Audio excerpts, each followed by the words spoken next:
Praise lord. ఉదయకాంత దేవుని వాగ్దానం మనం ధ్యానం చేసుకుందాం.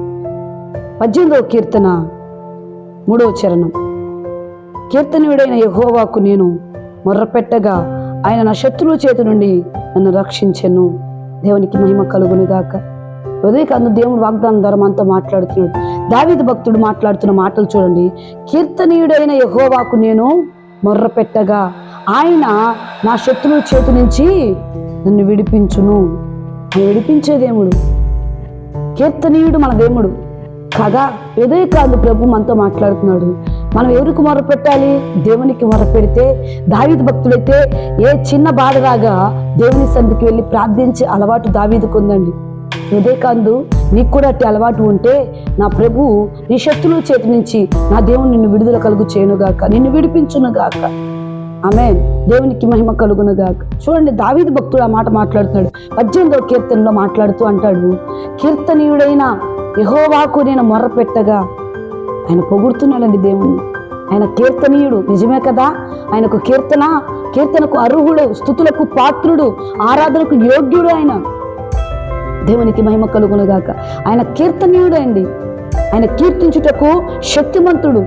అటువంటి అర్హత పొందినవాడు మన దేవుడు కనుక ఆయన సన్నిధిలో నువ్వు మొర్రపెడితే, నీకే బాధ ఉందో, నీకే శ్రమ ఉందో, సంతోషం అందైనా, దుఃఖమందైనా, శ్రమ ఎందైనా నువ్వు దేవుణ్ణి స్తుతించి ఆయన సన్నిధిలో ఆయన మొర్రపెడితే, అప్పుడు నీకున్న శత్రువులు ఎవరైతే నీకు శత్రువులుగా ఉన్నారో, ఏ వ్యక్తులు నీకు వ్యతిరేకంగా పనిచేస్తున్నారో, ఏ శక్తులు నీ మీద తిరుగుబాటు చేస్తున్నాయో, అటువంటి శత్రువు అందరినీ కూడా నా ప్రభు వారి చేతి నుంచి నేను విడిపిస్తానని వాగ్దానం మాట్లాడుతున్న ఉదయం.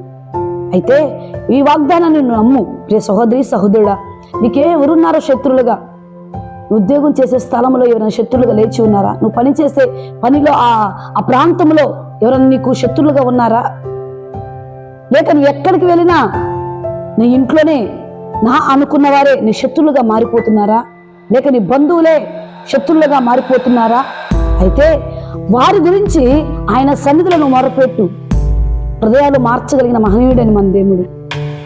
వారి చేతుల నుంచి నిన్ను విడిపిస్తాడు, తప్పిస్తాడు, కాపాడుతాడు.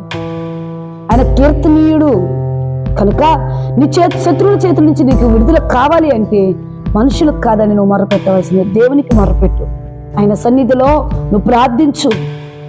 ఆయన శత్రువుల చేతుల నుంచి విడిపిస్తాడు. అలనాడు దావీదును కూడా అనేక విధమైన శత్రువుల శ్రమలు వెంబడబడుతుంటే, అనేక రీతుల్లో ఆయన దాంకుంటూ తిరగాల్సిన పరిస్థితి వస్తే ఆయన ఏం చేశాడు తెలుసా? దావీదు భక్తుడు ఆయనకు మొర్రపెట్టాడు. అవన్నీ కూడా ఆ అనుభవాలను పొందుకొని అనుభవాలన్నీ కూడా మనకు తెలియచేస్తున్నాడు. ఏమన్నా తెలుసా?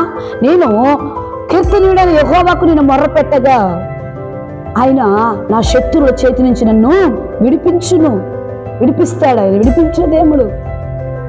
దేవునికి మహిమ కలుగునుగా. దావీదుకి చూడండి, తలకు మించిపోయిన శ్రమలు, ఆయన భరించలేనన్ని బాధలు. ఒకసారి నానుకున్న వారే మనకు కూడా శత్రువులుగా మారుతారండి. అన్ని వారే అనుకున్న వారు శత్రువులుగా మారుతారు. దావీదు భక్తుల జీవితంలో కూడా అలాగే మారారు. కానీ దావీదు ఏం చేశాడు తెలుసా? దేవునికి మొర్రపెట్టాడు.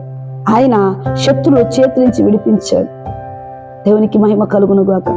నా జీవితంలో కూడా మన శత్రువులు ఎవరైనా ఉన్నారేమో, దేవుడు అంటున్నాడు ఆయన సన్నిధిలో నువ్వు నా మొర్రపెట్టు, నీకు నేను ఉత్తరం ఇచ్చేదాను, నీ శత్రువుల చేతి నుంచి నేను విడిపిస్తానని వాగ్దానం చేస్తున్నాడు. ఇటు వాగ్దానం నీ పట్ల, మీ కుటుంబాల పట్ల దేవుడు నెరవేర్చును గాక. ఆయన సన్నిధిలో మొర్రపెట్టే కృపను ప్రభు మనకు అనుగ్రహించును గాక. మన శత్రువుల చేతి నుంచి దేవుడు విడిపించును గాక. ఆమేన్. Praise the lord.